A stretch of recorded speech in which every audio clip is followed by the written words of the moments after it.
আসসালামু আলাইকুম সবাইকে লিনার রান্নাঘরে স্বাগতম। আজকে আমি রান্না করেছি শিং মাছের ঝোল। প্রথমে মাছগুলোকে খুব ভালো করে পরিষ্কার করে নিয়েছি, একদম সাদা করে। এবার কড়াইয়ে তেল গরম করে তাতে দিয়ে দিলাম পেঁয়াজ কুচি। পেঁয়াজ একটু নরম হয়ে এলে দিয়ে দিলাম 1 চামচ আদা বাটা, 1 চামচ রসুন বাটা। মশলা যাতে পুড়ে না যায় তাই একটু পানি দিয়ে কষিয়ে নিচ্ছি।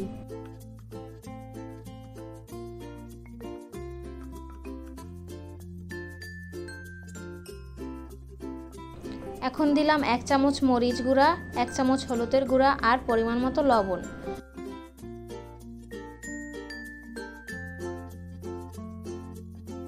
মশলা ভালোভাবে কষানো হলে তাতে দিয়ে দিলাম পরিষ্কার করে রাখা শিং মাছ।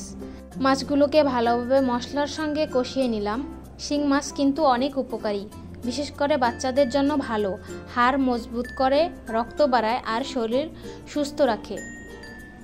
এবার দিয়ে দিলাম পরিমাণ মতন পানি। ঢেকে দিয়ে সেদ্ধ করে নিচ্ছি মাঝারি আঁচে।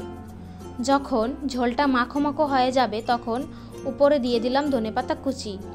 এই ধনেপাতার গন্ধে রান্নায় আসবে দারুণ ফ্লেভার। ব্যাস, তৈরি হয়ে গেল শিং মাছের ঝোল। খেতে হবে একদম ঘরোয়া স্বাদের। গরম গরম ভাতের সাথে খুবই ভালো লাগবে খেতে। তো আজকে বিদায় নিচ্ছি, দেখা হবে পরের কোনো ভিডিওতে। ভালো লাগলে অবশ্যই লাইক করবেন, চ্যানেলটাকে সাবস্ক্রাইব করবেন। আল্লাহ হাফেজ।